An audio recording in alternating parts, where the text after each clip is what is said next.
ka sa'kin, sundan aking himig. Huwag nang magtago, di naman magbabago. Di kailangang sabihin, walang dapat gawin. O aking bituin, ikaw ang hiling.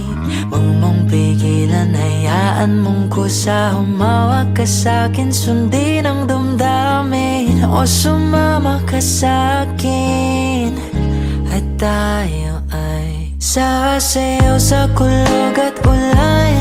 Iikutin ang tala at buwan, habang tayo ay nalilikaw. Pakinggan ng puso, huwag nang bibitaw. Nung high school kami, naging mag-classmate kami from 2nd year to 4th year. Tapos, naging kami 4th year. High school, magkaklase kami. Naging kami noon pero saglit lang. Tapos college, nasa Maynila na siya. Tapos, lumipat kasi kami ng Maynila para mag-aral ako. Sa Maynila na kasi ako nag-aral. Tapos, kaya parang yung naging relationship namin nung high school, brief lang. Kasi, lumuwas nga ako ng Manila para mag-aral ng college. 2019, in-add niya ako sa Facebook. Tapos, yun, nagkausap ulit kami. Kasi kung para kayo sa isa't isa, para talaga kayo sa isa't isa. Kasi tagal ng panahon na naging kami simula high school, tapos nagkahiwalay kami dahil sa mga priorities na dapat naming unahin. Tapos nagkaroon pa rin kami ng communication ng college, kaya lang since nasa malayo kami, hindi siya nag-work. Pero after 10 years, ayun.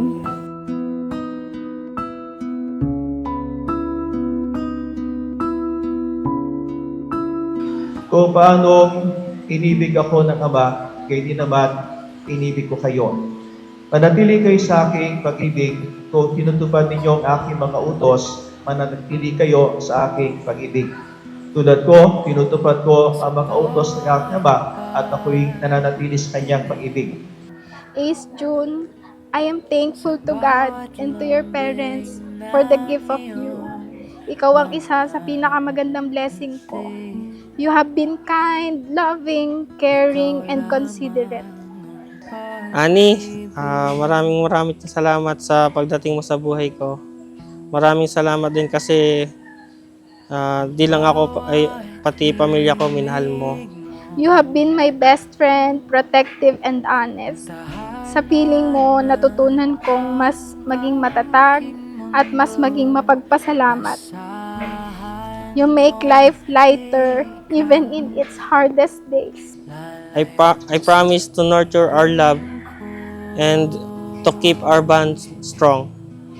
I always be your biggest fan and your shoulder to cry. I promise to love, cherish, and respect you always. On this day, I vow to be your equal in all things. I vow to be faithful and to trust you. I vow to be your best friend, your wife, and to love you in all things and for everything that you are.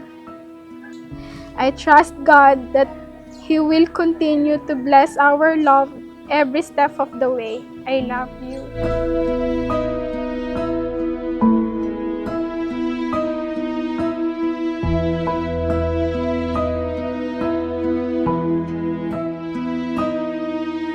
Sa bawat panghuhusga, sa mga oras ng sarili ay wala. Ikaw lamang ang tanging kalma.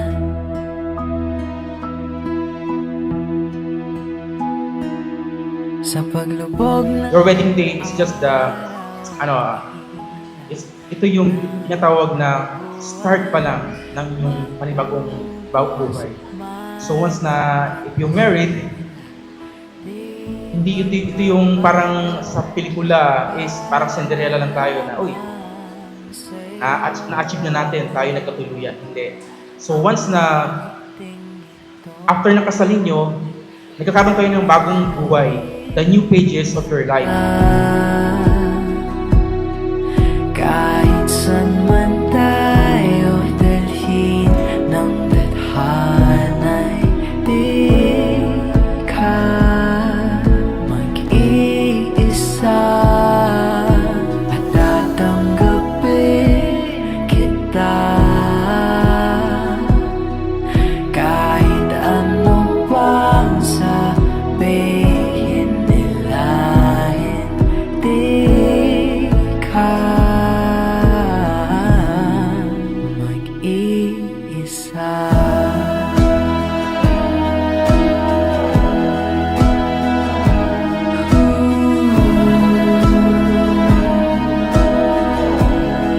Nandito lang ako palagi, gagabay sa'yo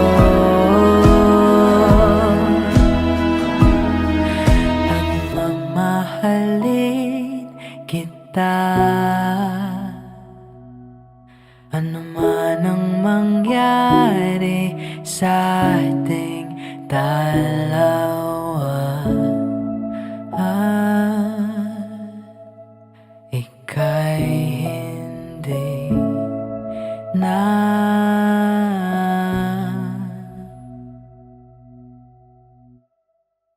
mag-iisa.